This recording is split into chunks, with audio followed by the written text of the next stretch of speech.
Monsieur le Préfet, Madame la Présidente, à grand renfort de communication, fin 2018, le Président de la République, conscient que nous avons sur le territoire national environ 14% de pauvres selon les critères retenus, environ 100 000 en Meurthe-et-Moselle, a mis en place une stratégie de prévention et sans surprise, les conseils départementaux, collectivités exerçant la compétence sociale y furent associés.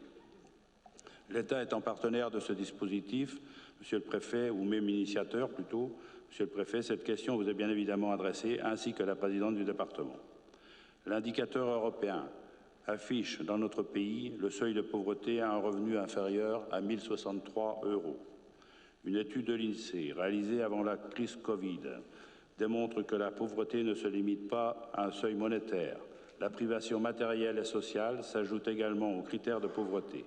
Si nous prenons en compte ces indicateurs liés aux difficultés de paiement, de logement et de consommation, l'INSEE considère qu'un cinquième de la population est en situation de pauvreté.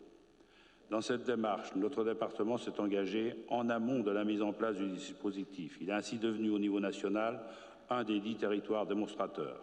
Nous avons donc un temps d'avance.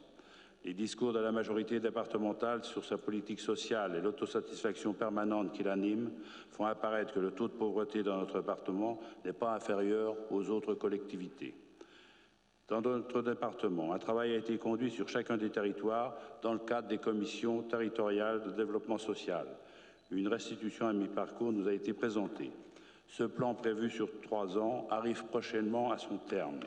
Pouvez-vous, Madame la Présidente, nous rappeler les actions conduites et les crédits globaux engagés sur cette politique en détaillant les fonds d'État et ceux du département? Alors je sais que dans le cadre de cette session, il y a un rapport qui traite de cette politique, mais ma question avait été envoyée avant que je reçoive donc les rapports de la session. En d'autres termes, devons-nous nous satisfaire d'un plan de prévention et de lutte contre la pauvreté tel qu'il existe, qui n'éradiquera pas la misère? Cette politique aidera-t-elle les personnes concernées à mieux accepter leurs conditions de vie? Je vous remercie.